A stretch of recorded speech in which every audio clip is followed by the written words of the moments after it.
ونصلي ونسلم على رسوله النبي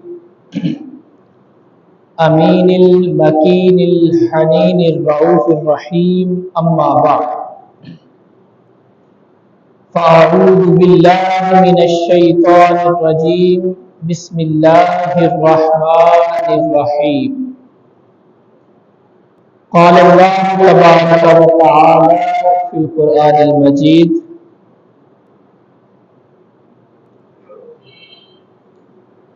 قل لا أسألكم عليه أجرا إلا المودة في القربى صدق الله العظيم إن الله وملائكته يصلون على النبي يا أيها الذين آمنوا صلوا عليه وسلموا تسليما الصلاة والسلام عليك يا سيدي يا رسول الله وعلى آلك وأصحابك يا سيدي يا حبيب الله علی کا زیب و زین زندہ ہے، علی کا زیب و زین زندہ ہے، فاطمہ کے دل کا چین زندہ ہے، اور مت پوچھ ان بے زباں کتابوں سے، جب سنو اذان تو سمجھو حسین زندہ ہے۔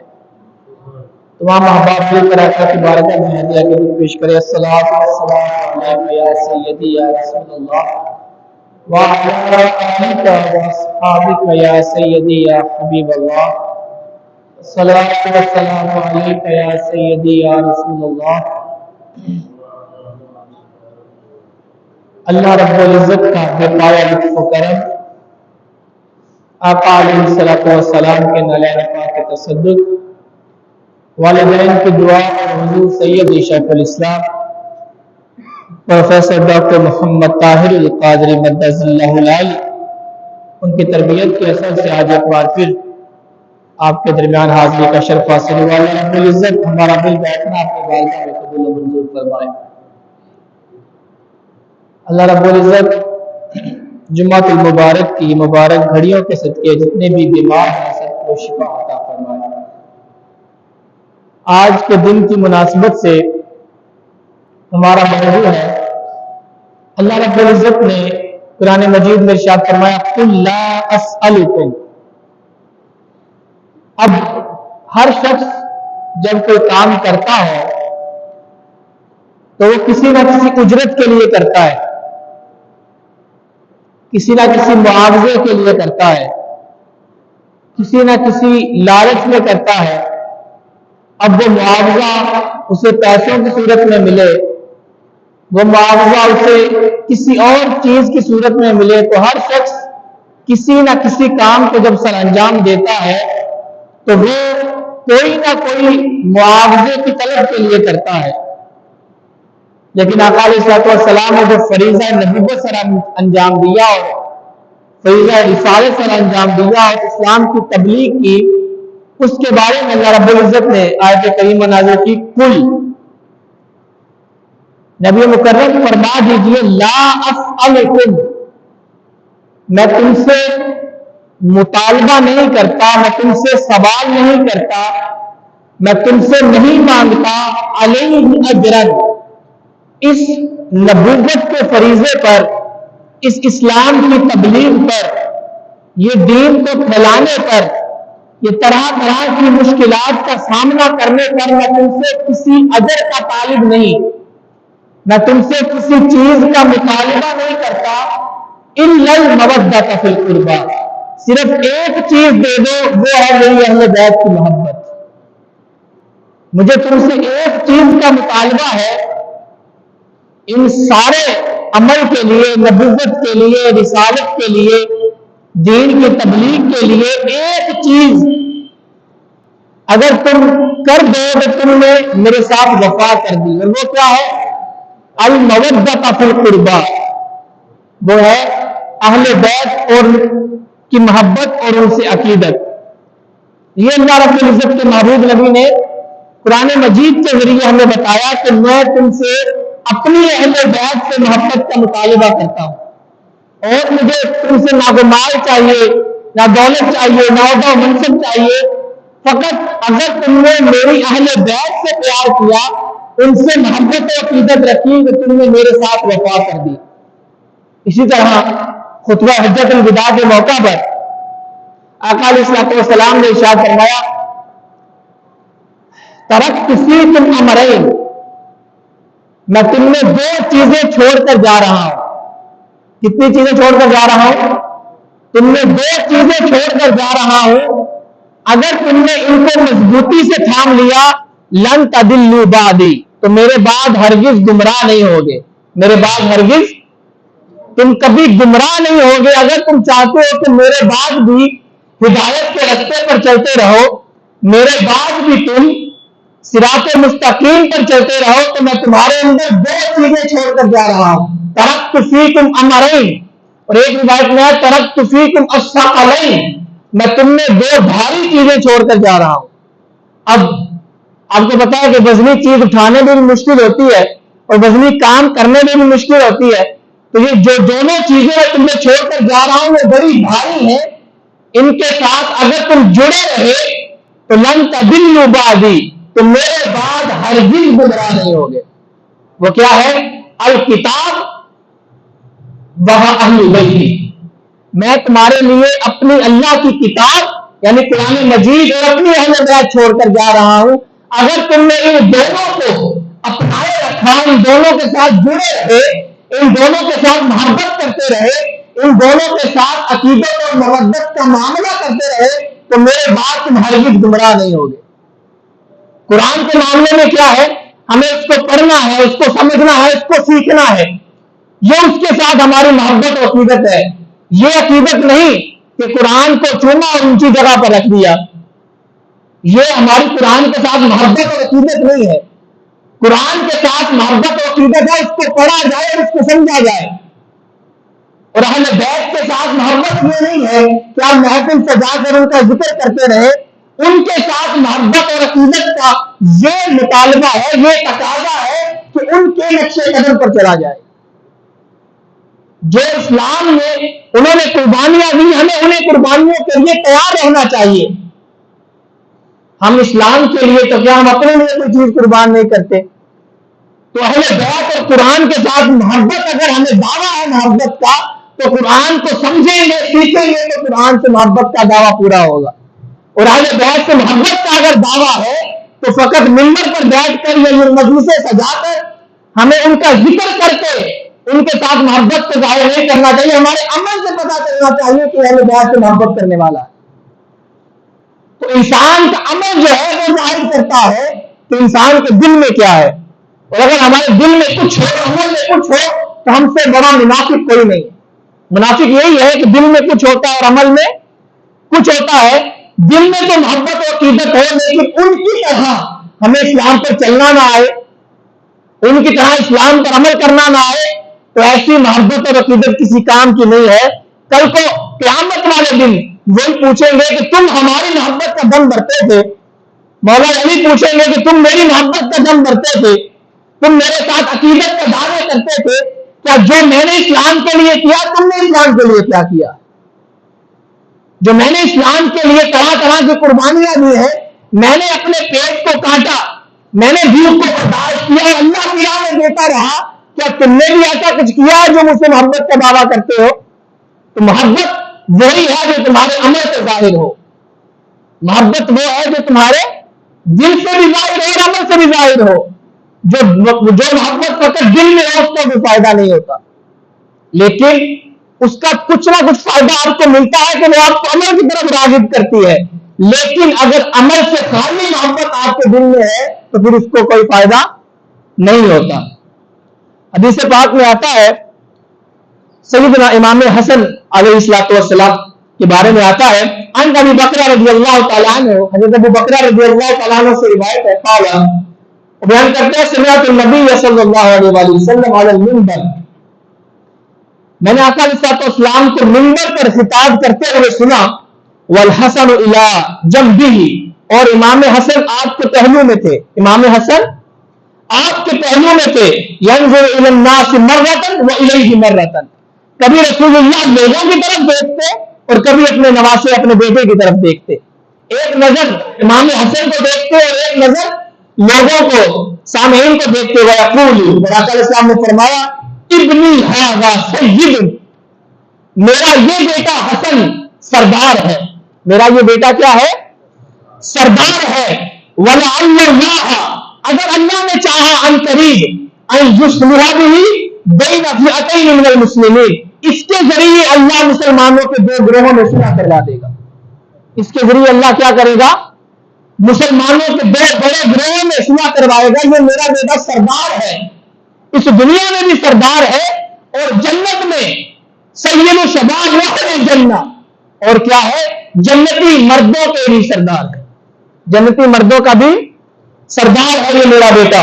اس روایت کو امام بخاری نے روایت کیا اور فرمایا کہ آقا علیہ السلام نے فرمایا میرا یہ بیٹا جو ہے یہ سردار ہے، اس کے ذریعے اللہ مسلمانوں کے دو بڑے گروہوں میں صلح کروائے گا۔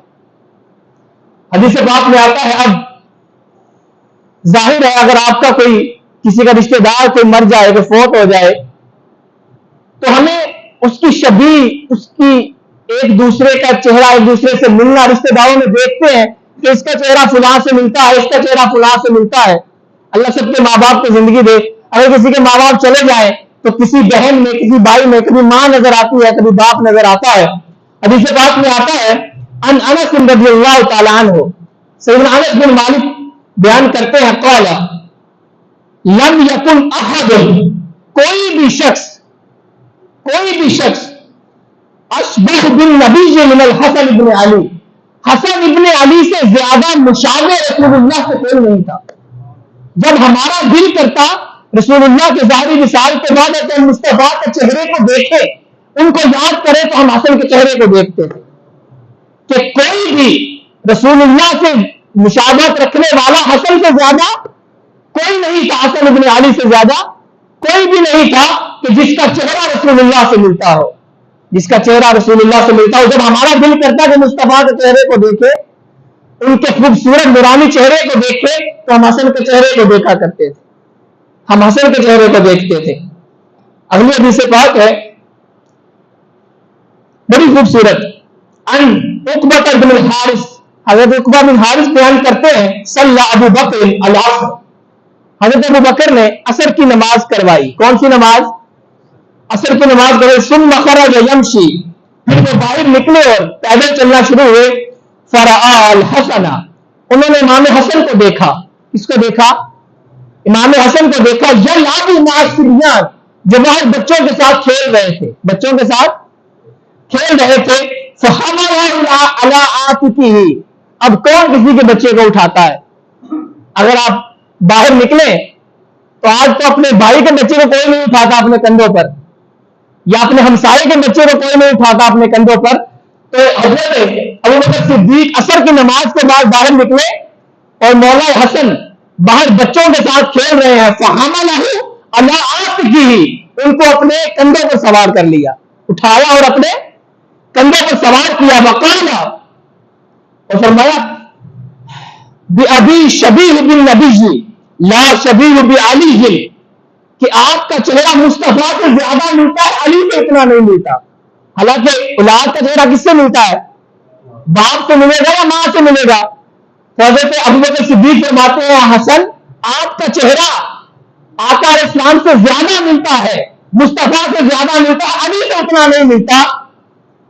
وعلی یضحک، اور علی پاس کھڑے سن کر مسکرا رہے تھے، مولا علی پاس کھڑے ہوئے سن کر مسکرا رہے تھے کہ سب سے زیادہ چہرہ مولا حسن کا آقا علیہ السلام سے ملتا تھا، کہ جب صدیق اکبر کا دل کرتا، عمر فاروق کا دل کرتا، سب صحابہ کا دل کرتا تاجدار کائنات کے چہرے کو دیکھے، وہ حسن سے پیار کرتے تھے، حسن کے چہرے کو دیکھتے تھے، ان کو اپنے کندھوں پر اٹھاتے تھے جن کو رسول اللہ اپنے کندھوں پر اٹھایا کرتے تھے۔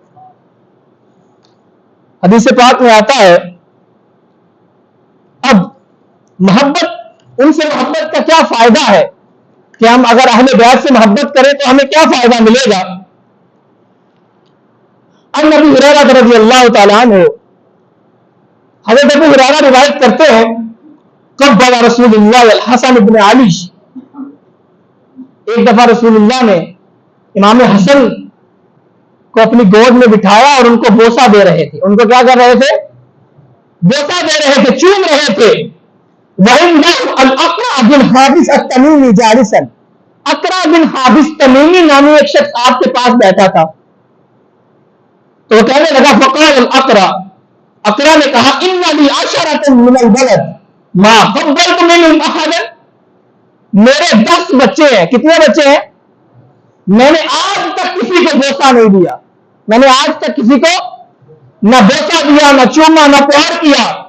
فنظر الیہ رسول اللہ، تو آقا علیہ السلام نے ایک نظر اس کی طرف دیکھا، ایک نظر اس کی طرف دیکھا. فقال، پھر آقا علیہ السلام فرمایا من لا یرحم لا یرحم، جو رحم نہیں کرتا اس میں رحم نہیں کیا جاتا.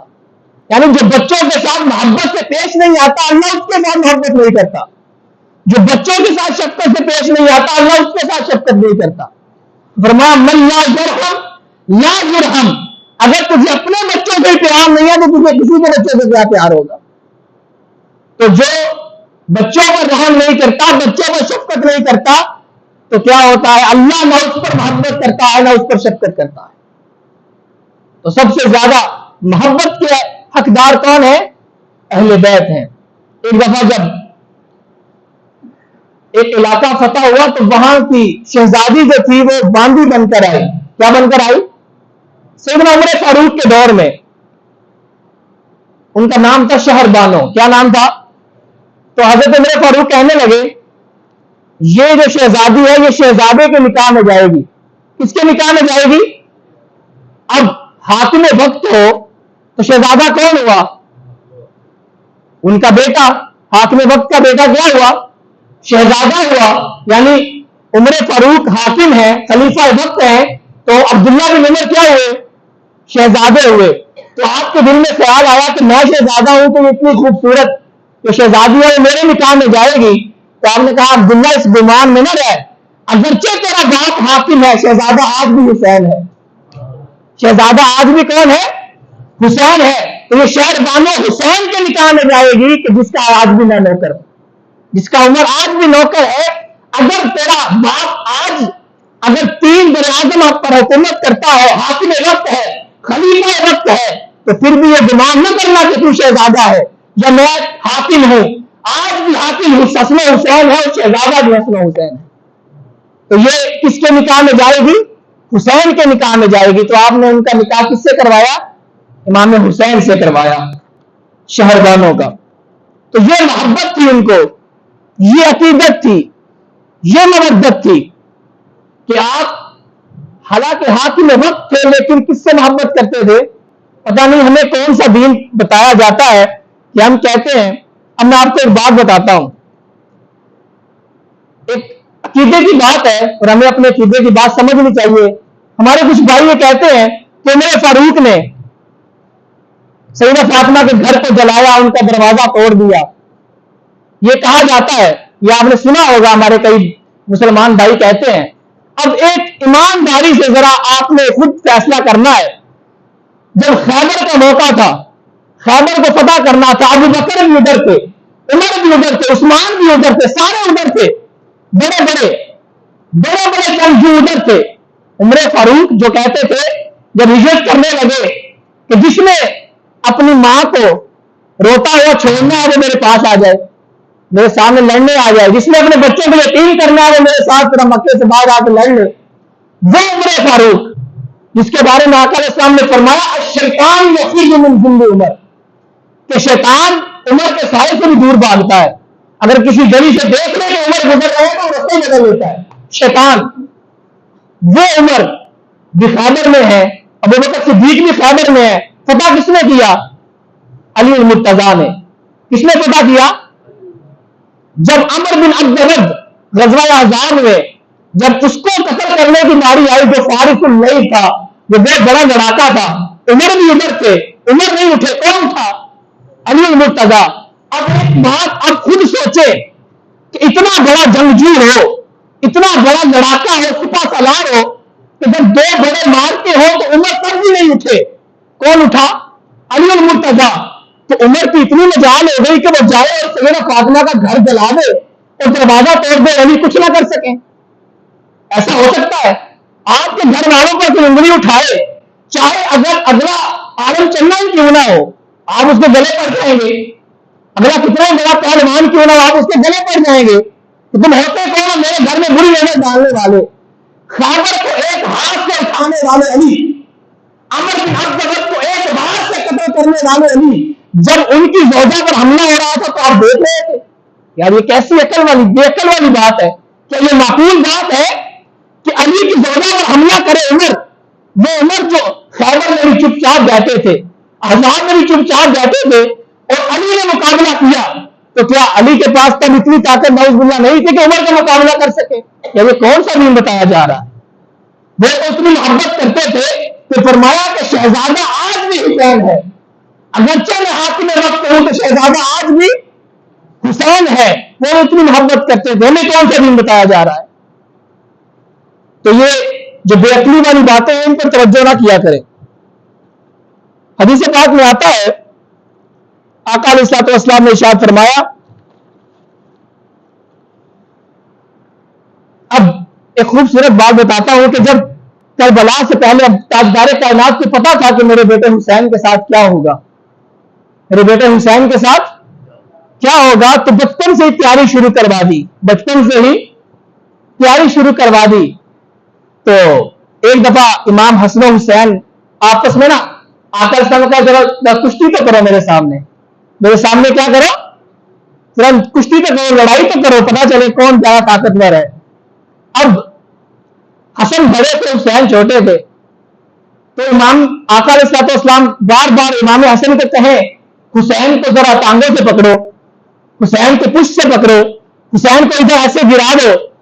تو سیدنا عمر فاروق کہتے ہیں میں پاس ہی تھا, میں نے کہا یا رسول اللہ حسن تو پہلے ہی بڑے ہیں, حسن تو پہلے ہی بڑے ہیں, تو آپ بڑے کو بتا رہے ہیں چھوٹے کو بتائیں کہ وہ کیا کرے. کہا میں حسن کو بتا رہا ہوں, وہ دیکھو وہ جبریل پاس کھڑے حسین کو بتا رہے ہیں, جبریل پاس کھڑے حسین کو بتا رہے ہیں کہ ایسے کو اس طرح پکڑو, حسن کو ایسے پکڑو, ایسے کشتی کرو. تو یہ طریقہ, یہ انداز تربیت تھا. کیا آج ہمارے اندر کیا اپنے بچوں کو لے کے ایسا انداز تربیت ہے؟ نہیں ہے. میں نے پچھلے جمعہ مبارک پر بھی یہ کہا تھا کہ 3 چیزیں اپنے بچوں کو سکھانے کے لیے آقا علیہ السلام نے کہا, 3 چیزیں. کتنی چیزیں؟ 3.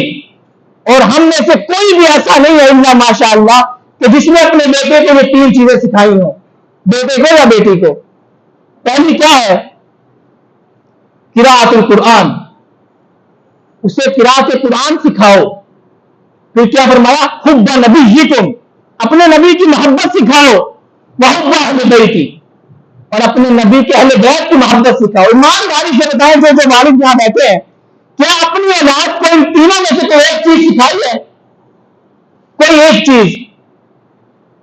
ہم ایم اے کر جاتے ہیں, ماسٹرز کر جاتے ہیں, ہمیں قرآن پڑھنا نہیں آتا, نہیں آتا ہمیں قرآن پڑھنا.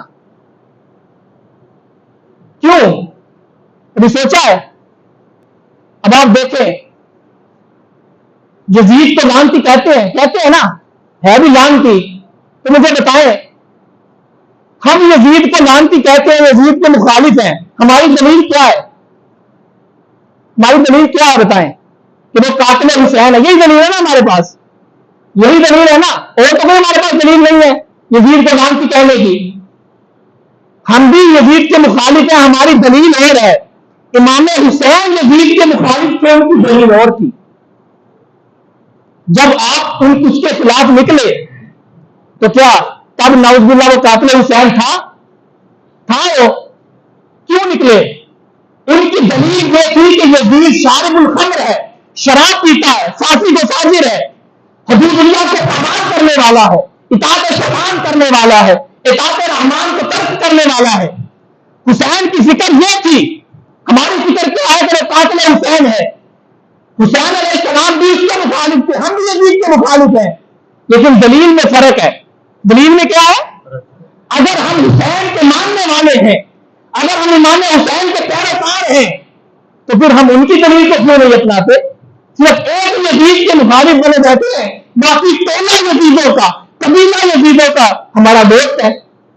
کہ ہر وہ شخص جو شراب پیتا ہے، کرپشن کرتا ہے، جو اللہ کے حبیب کو کمال کرتا ہے، جو اطاعت شیطان کرتا ہے، اطاعت رحمان کا تارک ہے، کیا وہ یزید نہیں ہے؟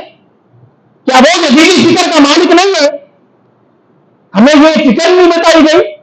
ہمارے پاس ایک دلیل ہے کہ اس نے ظلم کیا، بربریت کی، بے شک یہ دلیل ہے۔ اگر حسین کے ماننے والے ہو تو کیا دلیل اپناؤ جو وہ مکہ مدینہ چھوڑ کر اس کے خلاف نکلے تھے؟ وہ کیا دلیل تھی؟ وہ یہ دلیل تھی کہ وہ اللہ کے حبیب کو کمال کرتا ہے، وہ لوگوں کو حق نہیں دیتا تھا، وہ شراب پیتا تھا، فاسق و فاجر تھا۔ کہ ہمارے اندر یہ ہے کہ ہم حسین کے ماننے والے ہیں، تو ہمارے اندر یہ فکر ہے؟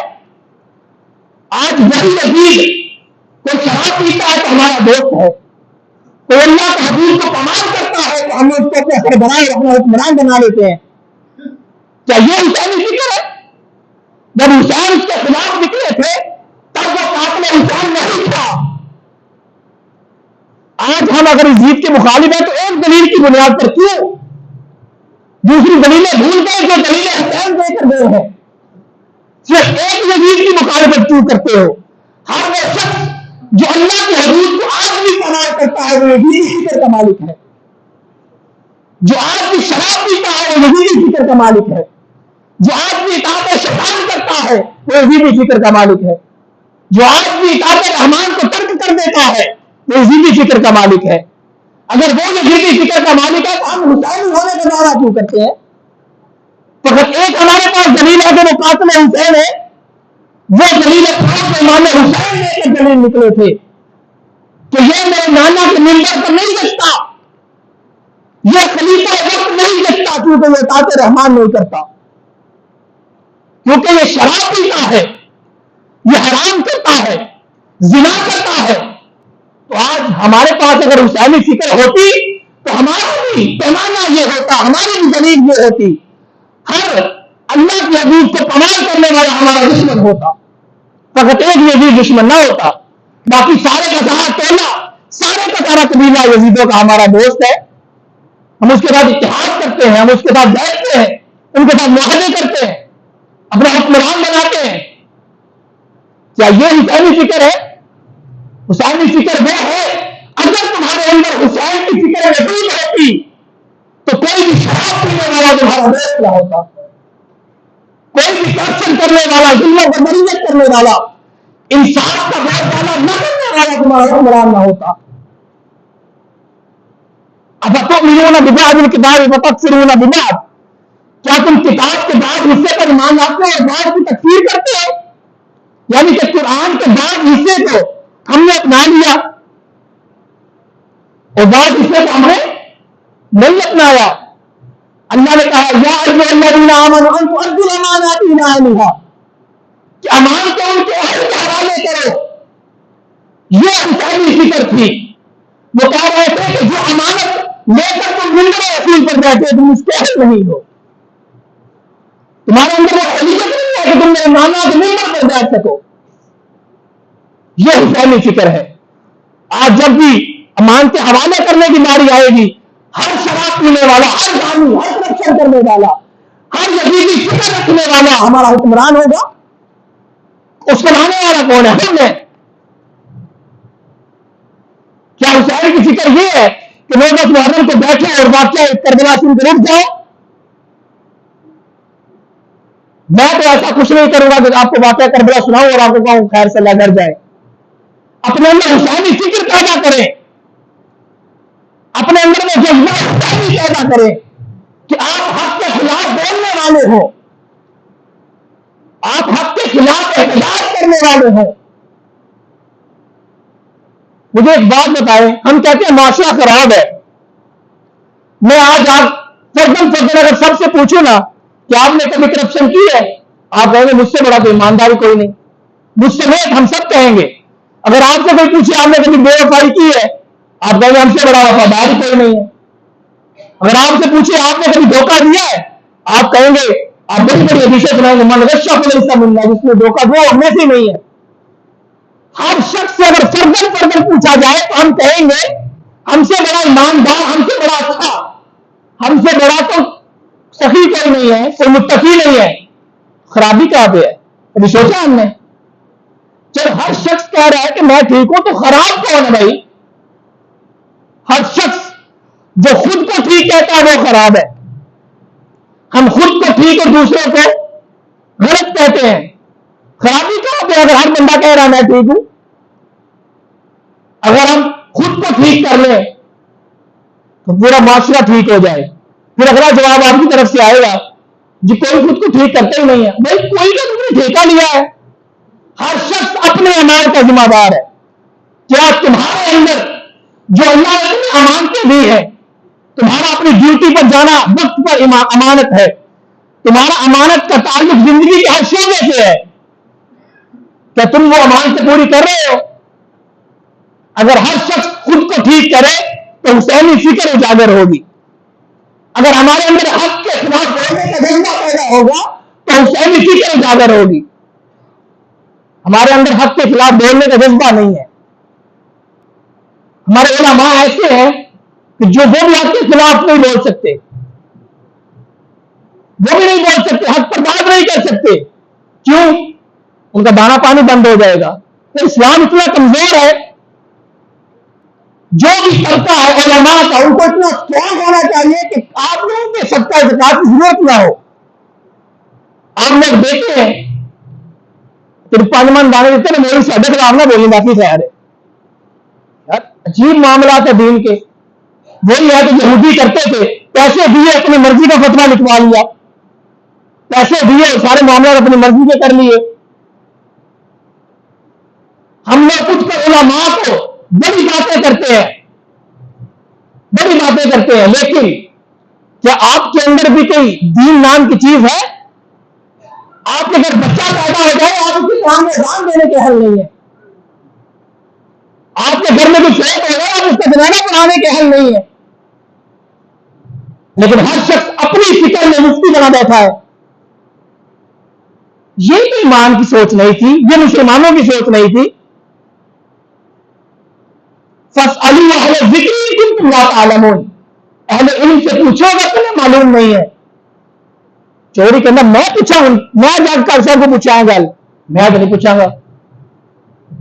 تو نہیں پوچھنی بھائی تو خود اتنے حل ہو جاؤ، خود اپنے اندر حسینی جذبہ پیدا کرو، حسین کی فکر پیدا کرو کہ تمہیں ظلم کے خلاف اٹھنا آ جائے، تمہیں اپنے حق پر بولنا آ جائے. لیکن ہمارے اندر وہی چیز ہے، ربیع الاول آ گیا تو ہم نے واقعات سن لیے، محرم آ گیا تو ہم نے واقعات سن لیے. کیا ان کا مقصد کیا تھا وہ کبھی کسی نے سوچا ہے؟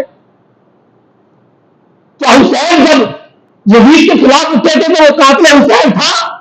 وہ نہیں تھا تب قاتل حسین، وہ قاتل حدود اللہ تھا. وہ اللہ کے حدود کا قتل کرتا تھا، وہ اللہ کے لوگوں کا قتل کرتا تھا، اللہ کی مخلوق کو مارتا تھا، اللہ کی بنائی ہوئی حدود کو توڑتا تھا. اگر تمہارے اندر حسینی سوچ ہے تو ہم اس یزید کے خلاف کھڑے ہو جاؤ جو اللہ کی حدود کو توڑتا ہے، جو اللہ کی حدود کو پامال کرتا ہے. تمہیں اس کے خلاف کھڑا ہونا ہوگا. یہ حسین کی فکر ہے. انہوں نے سر اس لیے کٹوایا تھا کہ میرے نانا کی اذان گونجے، میرے نانا کا کلمہ گونجے. لیکن ہمارے اندر نہ اسلام نام کی چیز ہے، نہ حیا نام کی چیز ہے.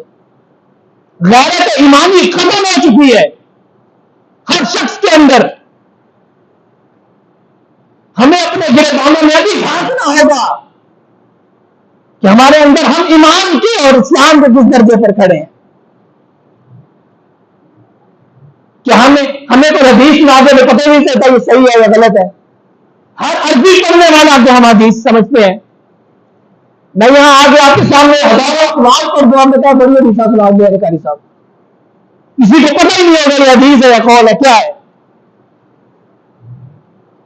خدا را اپنی ایجوکیشن کے ساتھ اسلام کی ایجوکیشن کو لازم کر لیں.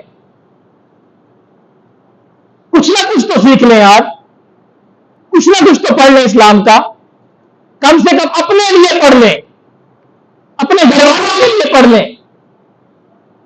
آپ کے گھر بچہ پیدا ہو تو قاری صاحب کو فون نہ کرنا پڑے کہ آگے اذان دے دیں. سب سے پہلا حق اولاد کا ہوتا ہے اگر ماں باپ فوت ہو جائے تو اس کا جنازہ پڑھائے. وہ پڑھنے میں قاری صاحب نے بلا کے جنازہ پڑھوانا ہے. یہ دین نہیں ہے, یہ اسلام نہیں ہے. اسلام وہ ہے جو تمہارے اندر نظر آئے. ہر شخص کے اوپر اسلام کا علم حاصل کرنا لازم ہے.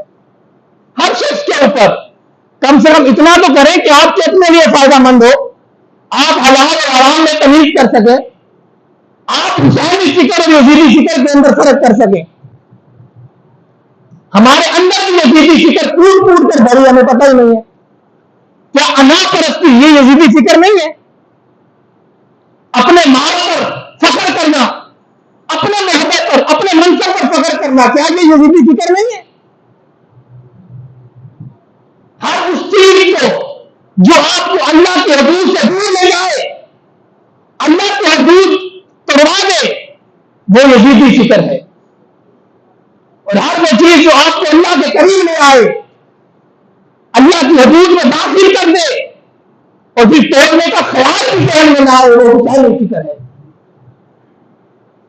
ہمارے اندر محبت حسین بڑی ہے لیکن فکر حسین نہیں ہے. اپنے اندر فکر حسین پیدا کریں, محبت خود بخود بڑھ جائے گی. اپنے اندر حسین کے نقشے قدم پر چلنے والا دل پیدا کرے, دلوں میں محبت خود ہی اجاگر ہو جائے گی. ایک ہندو شاعر نے کہا تھا کہ اگر حسین ہمارے درمیان ہوتا تو خدا کی عزت کی قسم ہم اس کو شہید نہ ہونے دیتے, ہم اس کو شہید نہ ہونے دیتے. کیوں شہید ہوئے حسین؟ کیونکہ ہمارے اندر ایمان کمزور تھا. اس وقت کوفہ والوں کے اندر ایمان کی کمزوری تھی. اگر ہمارے اندر وہ جذبہ ایمانی ہوتا, انہوں نے تو حسین کو نہیں بچایا, تو کیا آپ نے حسین کی فکر کو بچایا ہے؟ اگر اس دور میں آپ نہیں تھے, آج کے دور میں کیا آپ حسین کی فکر کی حفاظت کرنے والے ہیں؟ کیا ہم حسین کی فکر کی حفاظت کرنے والے ہیں؟ کیا جب زہر کا پیالہ پی کر جگر چھلنی ہو گیا امام حسن کا, کیا ہم ان کی فکر کی حفاظت کرنے والے ہیں جن کو کوفہ میں شہید کر دیا گیا؟ کیا ہم اس علی کے نقشے قدم میں چلنے والے ہیں؟ وہ عمر جو مسجد نبوی کے ستونوں کو لپٹ کر روتے تھے, کیا ہم ان کی فکر کی حفاظت کرنے والے ہیں؟ کیا ہم ان کی طرح خادم رسول ہیں؟ کیا ہم ان کی طرح خادم اسلام ہیں؟ آقا کرنا بامراد اور کامیاب ہے وہ شخص جس کو اتنا ہی رزق ملے جتنا اس کی ضرورت ہے, ضرورت سے زیادہ نہ ملے اور وہ اس پر خوش ہو جائے, تو وہ شخص کامیاب و بامراد ہو گیا. آج نہ ہمیں اٹھنے کا پتا, نہ جاگنے کا پتا, نہ سونے کا پتا, نہ کھانے کا پتا. کس لیے؟ رزق کے لیے. اور وہی چھوڑ چھاڑ کر ایک دن تم نے قبر میں چلے جانا ہے.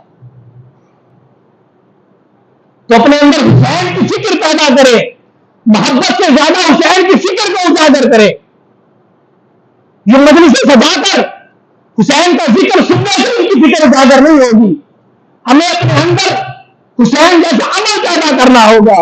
ہمیں ظلم کے خلاف ڈٹنا ہوگا, ہمیں حق کے ساتھ کھڑا ہونا ہوگا. جس دن ہمیں ظلم کے خلاف کھڑا ہونا آ گیا, اگرچہ وہ آپ کے گھر سے ظلم کیوں نہیں ہو رہا, اس کے خلاف ڈٹ جائیں, حق کے ساتھ کھڑے ہو جائیں, تو آپ حسینی فکر کی حفاظت کرنے والے ہیں. اگر تم حسین کی محبت کا دم کرتے ہو تو پھر اس کی فکر کو بھی اپنے دلوں میں پیدا کر لو, ان کی فکر کو بھی اپنے عمل میں پیدا کر لو. کیا حسین کو کیا ضرورت تھی کہ وہ منبر کو چھوڑ کر جاتے, مدینہ کو چھوڑ کر جاتے, جہاں پر رسول اللہ ہے ان کو چھوڑ کر جاتے؟ اس لیے گئے اللہ کی حدود کی خاطر کہ وہ شخص جو منبر پر بیٹھا ہے وہ کافر نہیں ہے. تو کیا آپ لوگ آپ لوگ کیوں اہل نہیں ہیں کہ آپ منبر پر بیٹھے؟ آپ لوگ کیوں اہل نہیں ہیں کہ آپ لیٹ ہیں اور آپ خود جماعت کروا سکے؟ کیوں اتنے اہل نہیں ہیں ہم؟ قاری صاحب لیٹ ہیں تو ہم کسی بزرگ کو کھڑا کر دیتے ہیں مسلح پر. نوجوانوں میں ایسا کیوں نہیں ہے کہ میں مسلح پر کھڑا ہوں اور جماعت کرواؤں؟ کیونکہ قرآن پڑھنا نہیں آتا. اگر یہی امامت انگلش میں ہوتی تو ہر شخص آگے کھڑا ہو کر انگلش میں جماعت کروا رہا ہوتا. یہی امامت میتھمیٹکس میں ہوتی ہر شخص یہاں پر بیٹھ کر لگا کر تو سوال حل کر رہا ہوتا، امامت کروا رہا ہوتا. عربی ہے نا، قرآن ہے، جس کو پڑھنے کے لیے دیا تھا اس کو سجا کر ہم نے ان کی امانتوں میں رکھا ہے.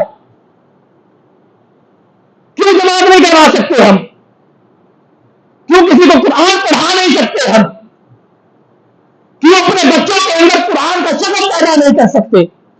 کیوں اپنے بچوں کو نبی کی محبت نہیں دے سکتے؟ کیوں اپنے بچوں کو ہم اہل بیت کی محبت نہیں دے سکتے؟ قل ما عند اللہ خیر من اللہو ومن التجارہ، جو اللہ کے پاس ہے وہ ہر چیز سے بہتر ہے.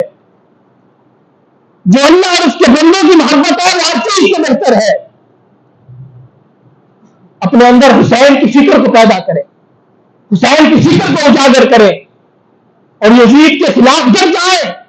صرف اس یزید کے خلاف نہیں جو قاتل حسین تھا، اس ملعون کے خلاف نہیں، ہر اس پہلا یزید کے خلاف جب جائیں جس کے اندر یزیدی فکر پائی جاتی ہے، اور ہر اس گروہ کا ساتھ دیں، ہر اس شخص کا ساتھ دیں جس کے اندر حسین کی فکر پائی جاتی ہے.